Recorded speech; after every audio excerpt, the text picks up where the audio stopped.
Sermão: Caminhando sobre as águas. A fé que sustenta em meio à tempestade. Texto base: Mateus 14, 22-33. Introdução.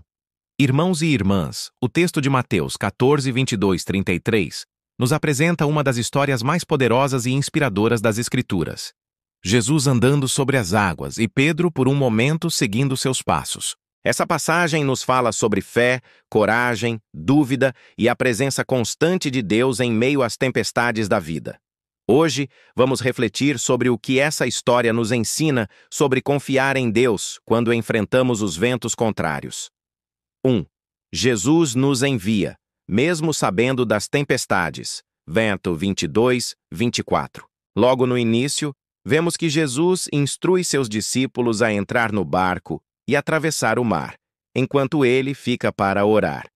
Ele sabia que uma tempestade estava por vir, mas ainda assim os enviou.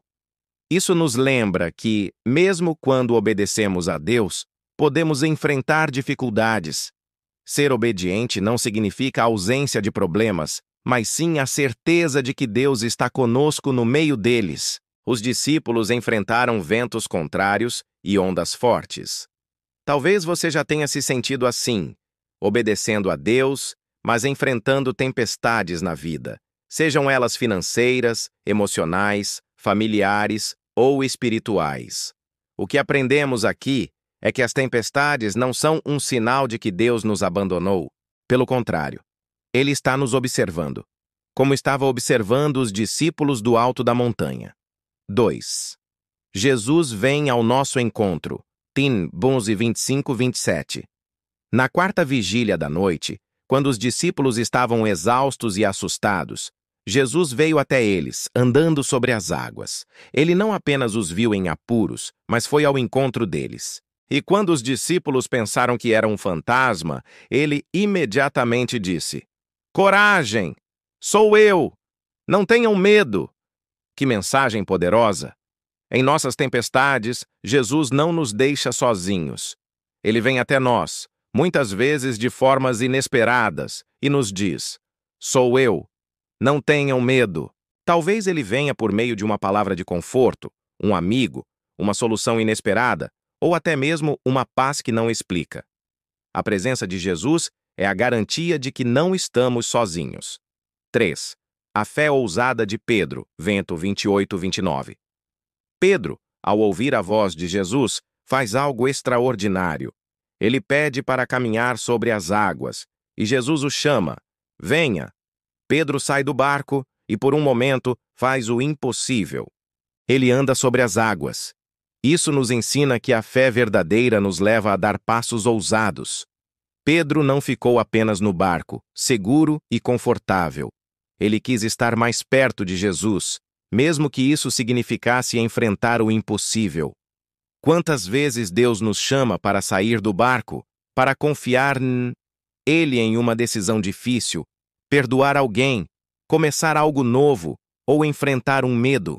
A fé de Pedro nos desafia a dar o primeiro passo, mesmo quando o caminho parece impossível. 4. As dúvidas que nos fazem afundar. Veitonari 30. Mas a história não termina com Pedro caminhando. Ele olhou para o vento, sentiu medo e começou a afundar. Isso nos mostra que a dúvida pode nos tirar o foco de Jesus. Quando Pedro desviou os olhos do Mestre e olhou para a tempestade, ele perdeu a confiança. Quantas vezes fazemos o mesmo? Olhamos para os problemas, as contas, as doenças, os conflitos e esquecemos de fixar os olhos em Jesus. A boa notícia é que mesmo quando Pedro começou a afundar, Jesus estava lá. Ele não o deixou se afogar. Jesus estendeu a mão e o segurou. Isso nos ensina que, mesmo quando nossa fé vacila, o amor e o poder de Deus não falham. Ele está pronto para nos segurar. 5.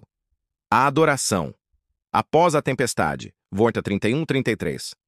Quando Jesus e Pedro voltam para o barco, o vento cessa e os discípulos o adoram dizendo: "Verdadeiramente, tu és o Filho de Deus." As tempestades da vida, por mais difíceis que sejam, muitas vezes nos levam a reconhecer quem Jesus realmente é. Ele é o Senhor que acalma as tempestades, que nos sustenta e que transforma nossas dúvidas em adoração. Aplicação prática. Queridos, qual é a tempestade que você está enfrentando hoje? Talvez você esteja no barco, lutando contra os ventos. Talvez você tenha dado um passo de fé, mas está começando a afundar. Ou talvez você precise ouvir novamente as palavras de Jesus. Coragem, sou eu. Não tenham medo. Confie que Jesus está com você. Mesmo que a tempestade seja forte, Ele está no controle e nunca te abandona. Dê passos de fé. Como Pedro, ouça o chamado de Jesus e saia do barco. Confie que Ele te sustentará. Mantenha os olhos em Jesus. Quando as dúvidas vierem, não olhe para o vento, mas para aquele que acalma as tempestades. Adore em meio à tempestade. Mesmo antes de a tempestade passar, louve a Deus, porque Ele é digno e está no controle. Conclusão. A história de Jesus e Pedro caminhando sobre as águas nos lembra que a fé não é a ausência de medo ou dúvidas, mas a decisão de confiar em Jesus, mesmo quando tudo parece impossível. Ele está com você na tempestade, pronto para te chamar, te sustentar e te salvar. Então, levante os olhos, ouça sua voz e dê o próximo passo. Ele nunca te deixará afundar. Oração final. Senhor Jesus, agradecemos porque Tu és o Deus que caminha sobre as águas e acalma as tempestades. Ajuda-nos a confiar em Ti, a dar passos de fé e a manter nossos olhos fixos em Ti, mesmo quando os ventos sopram forte. Segura-nos quando vacilarmos e guia-nos para Te adorar em todas as circunstâncias. Em Teu nome oramos. Amém. Pastor Kleber de João Pessoa.